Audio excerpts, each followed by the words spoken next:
Before we move on to the next topic as promised, remember I wanted to talk about some further discussion concerning electron transitions between orbits and so on according to the Bohr model. I want to say a few words about an equation which we talked about before. This is the equation which is basically used to calculate the energy of the transition between two orbits according to the Bohr model.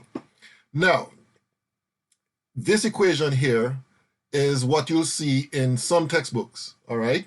And RH here, as I said before, is equal to Rydberg constant. And just to remind you of what the different terms mean, delta E represents the energy change of the transition. RH is known as the Rydberg constant. And N2 and N1 represents the energy levels of the final and the initial orbit of the transition, right? So N2 would represent final, N1 would represent the initial, all right? Now, what you're going to find is that there's another equation which is also known as a Bohr equation. So this is the Bohr equation that we talked about before. Bohr equation. I need to change the ink on this. So let me change the color down here. Okay, so that's the Bohr equation that we were introduced to. But there's another form of the Bohr equation that you're going to see in other textbooks.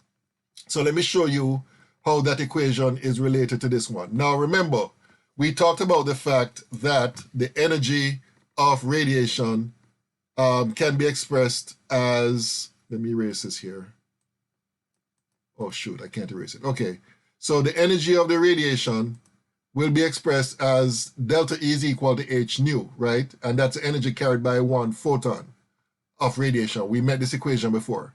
We also know that the C, right here, C is equal to lambda times nu, right? The speed of light is equal to the wavelength times the frequency. So therefore, we can rearrange this to get nu is equal to C over lambda. So where we have nu here in this equation, we can replace it with C over lambda, and we're going to get this equation. So this will be equal to delta E. Delta E is going to be equal to hc over lambda. So what I'm going to do here is replace delta E in this equation with hc over lambda, and this is what you're going to end up with. hc over lambda is equal to minus RH times 1 over n squared, n2 squared, minus 1 over n1 squared, all right? And then what I'm going to do is a bit of a rearrangement where I'm going to divide both sides by hc, right? So divide both sides by hc, which means that that will cancel with that, and you're going to end up with 1 over lambda is equal to minus RH, whoops, divided by hc times 1 over n2 squared minus 1 over n1 squared. And that is another expression that we can obtain. Now, let me just say this.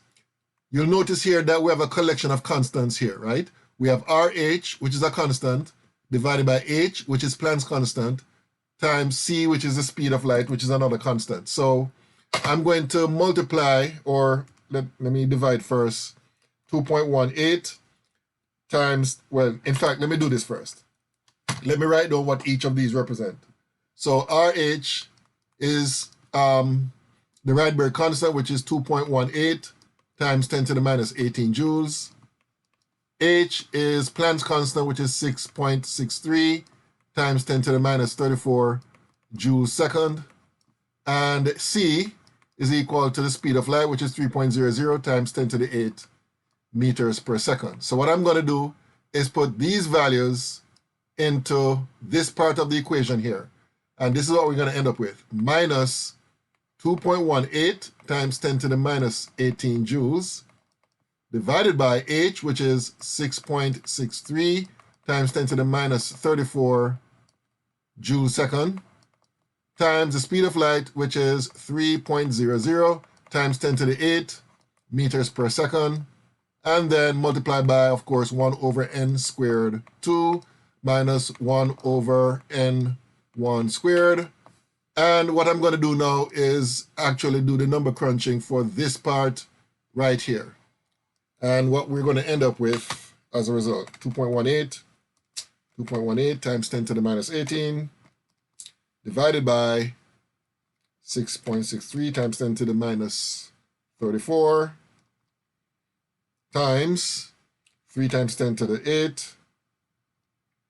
And when I round off to 3 sig figs, the answer I will get is, for that part, would be minus 1.10 times 10 to the 7.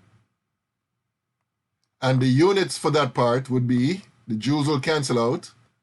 By the way, this is joules second, so the seconds will cancel out here and here.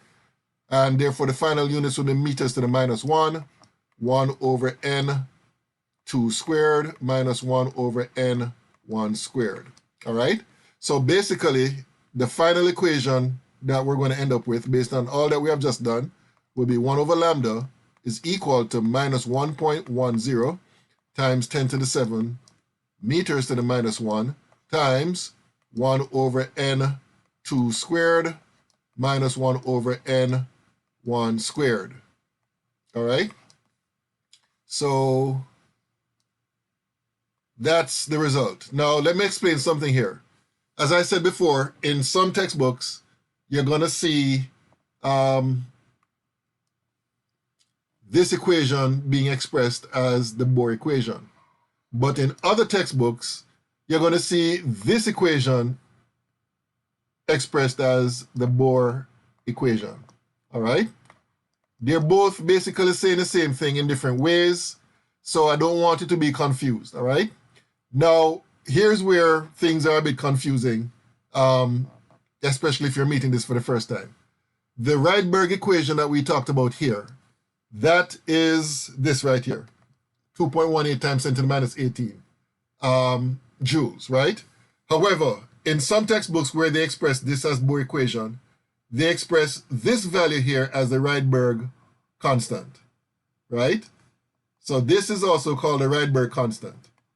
All right, so I don't want you to be confused.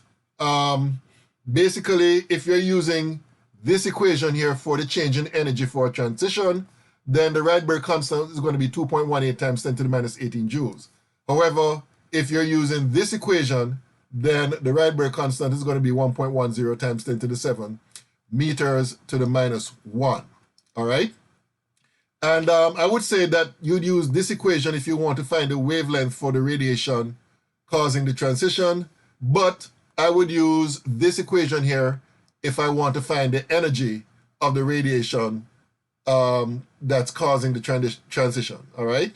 And if you want to find the frequency, then the frequency can be obtained by either dividing delta E by nu, or you can find the frequency, I'm sorry, by, what am I saying? By H, right? My bad. So if you want to find the frequency of the radiation, you divide delta E by H, or if you want to find the frequency using the wavelength, then that would be equal to C